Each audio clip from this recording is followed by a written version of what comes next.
the Shitcase Cinema. You're a ninja. It doesn't matter. Ninja 3, The Domination. Sounds good, yeah? Amazingly, this is a sequel to Revenge of the Ninja, which was a sequel to Enter the Ninja. Never heard of them? Well, don't worry about it. But Johnny, why are you reviewing the third film in a series? Well, quite often, the third entry is the worst, and Ninja 3, unsurprisingly, is shit. This is Shitcase Cinema, so say no more. So the film starts with a ninja doing evil ninja stuff at a golf course of all places and is chased by the cops, but why is he running down the middle of the road? He's a ninja, shouldn't he be like the master of hiding away? Just run into those trees and bushes on the side, you goon, although those cops didn't even try to stop him. So he takes them all out because, you know, he's a ninja. More cops join in on the action. The ninja takes them all out because, you know, he's a ninja. But in the end, he's shot about 100 times and appears to blow himself up. Okay, so I'm sad enough to have attempted a count. He's shot no less than 60 times. Has anyone seen RoboCop? But he's not dead. Ah, no. He somehow managed to find the time while getting shot to dig a hole in the ground and bury himself. Now that is the sign of a true ninja. Already into this movie, I'm going to say, fuck right off, you stupid film. Meet Christy. She's hard at work fixing telephone lines when she sees the random ninja walking through the desert. Turns out he has a tash, so he must be a bad guy. Them's the Shitcase Cinema rules, people. But he starts chanting, and Christy seemingly is under his spell now. Then he dies. Turns out he's possessed her. What is this nonsense? I love it. So not only is Christy a possessed telephone line worker, she's also an aerobics instructor. Classic 80s aerobics footage there, which is sure to get a few eyebrows raised. I'm sure that watching this raises more than just eyebrows, eh lads? This film has everything. It also has this goon called Billy. Now he's a cop and he takes a fancy to Christy. I'll slate him more throughout the video, so look forward to that.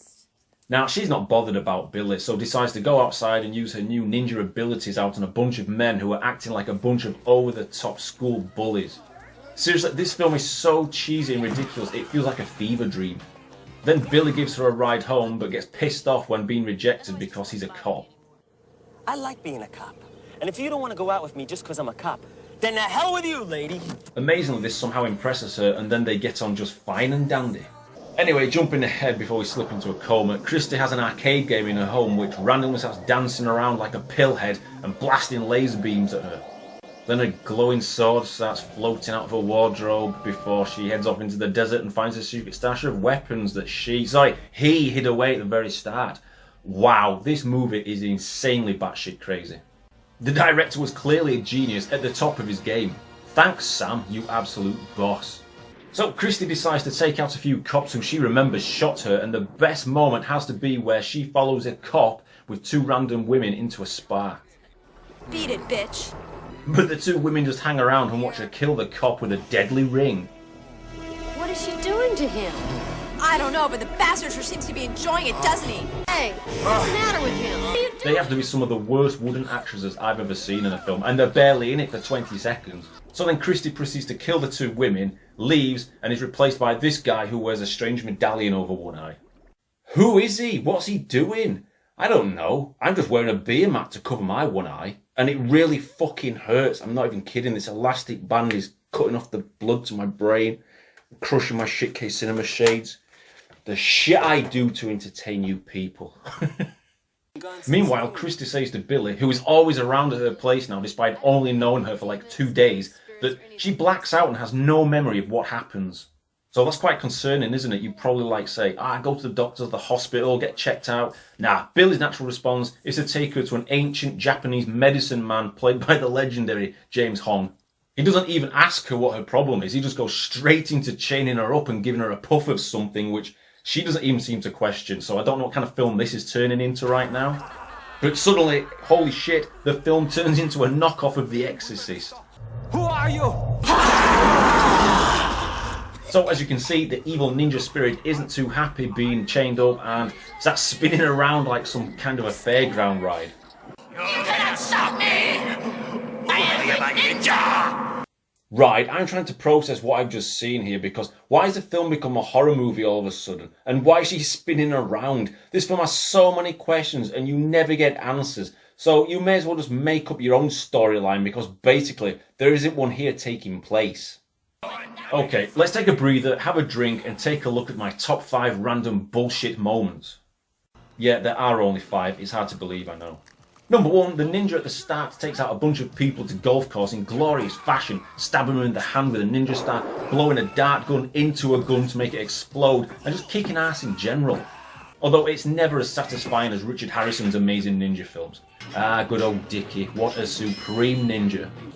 Number 2, if you ever want to take out a helicopter, just because you might fancy doing it, climb a tree like this and jump up and work your magic like an ultimate ninja. Easy. Number 3, the evil ninja kills the pilot, so his partner says, "Hold on, I'll get him." Okay, 1, I don't know why you're telling him to hold on, because he's probably brain dead by now. And 2, where's he even gone? There 1 second, gone the next. Maybe he's a ninja. Just better than a crappy ninja who runs between 2 cops trying to escape. Number 4, guys with epic tashes galore. There's so many I lost count. Let's make up a drinking game. Take a drink every time you've seen a tash man. I hope you've had a good life, because you will die. Why do my tashes always fall off in these fucking videos?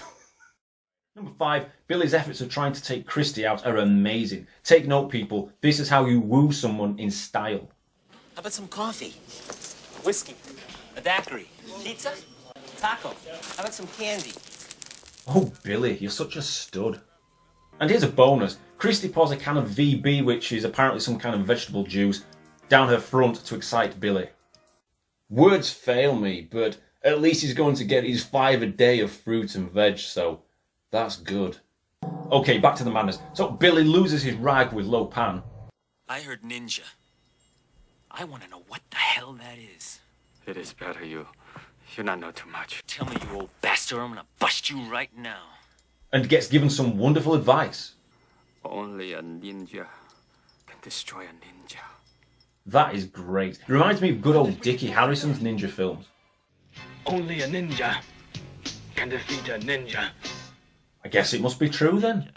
So the guy with the weird eye patch is creeping around and fights his way into the morgue so he can get to the body of the dead ninja. Why? Who knows? But we do get a flashback showing him get the ninja star in the eye. Ah, so I totally understand why you wear that now. It doesn't make you stand out in a crowd at all though.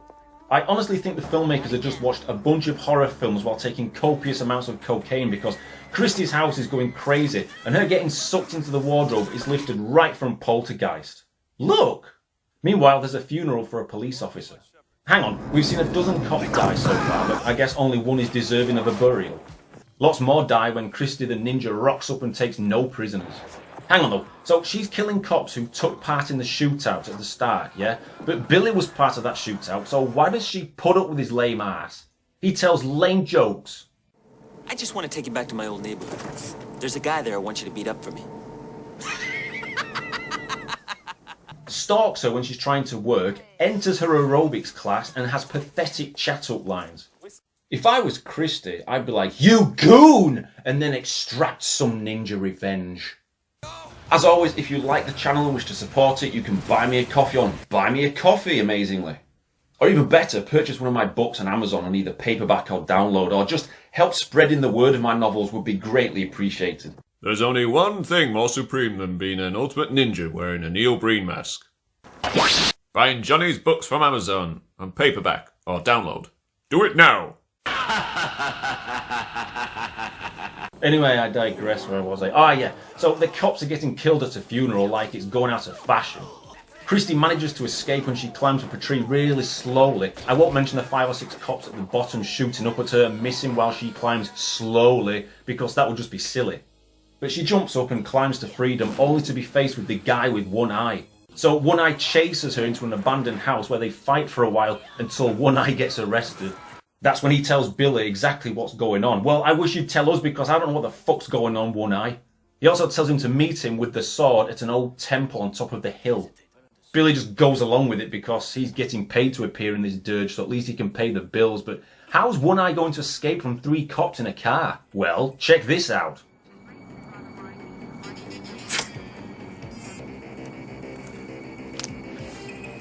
Hey, What's going on here? They're only sleeping. Go on, lad, that is priceless. So we're almost at the finale now, and as you can imagine, it's as epic as everything else we've witnessed so far. So One Eye finds Christy at the temple. Stupid Billy crashed his car on the way because he's useless. And they have a fight. The spirit of the evil ninja goes into his own bullet-ridden body. Of course, One Eye took it there from the morgue, I guess. And now it's time for the big battle. It's One Eye versus Return of the Living Dead evil ninja. But this randomness happens. And you tell me what's going on, because I honestly do not know. He shoots fireballs at some monks who were there, who start screaming. And they all decide to gang up on our main man. Where did Zombie Ninja get his powers from? Do you know what's a better question? Why am I only just starting to question this movie's logic? But how will this epic finish? If you say the evil ninja will go into the ground like a corkscrew and cause earthquakes, then fuck me gently with a chainsaw, because you'd be spot on. So after chucking smoke bombs at One Eye and laughing like a maniac, he spins into the ground, albeit very slowly, and our heroes just stand there and watch his latest magic trick like it's the greatest thing since David Blaine. The cameraman shakes his camera around for a while, then One Eye deals a finishing move and kills the evil ninja once and for all. Well, my life's now complete after witnessing this, so I'm going to give this unpolished gem an incredible score of 10 ninja stars out of 10, because let's face it, that makes as much sense as the bloody movie does. Well, I'm spent after watching this. I feel like I've seen... These tashers don't stay on, they're like little fucking rodents. Anyway, I feel like I've seen the greatest film of all time and the worst film of all time. The Ninja Empire will destroy us. We will all be destroyed. It's over-the-top, ridiculous, cheesy 80s mentalness that doesn't hold back. So, don your ninja outfits. I'm going for the army camouflaged ninja look that Richard Harrison did in the 80s, like Ninja Terminator. And raise a glass of your own poison as we salute to another bona fide Shitcase cinema classic.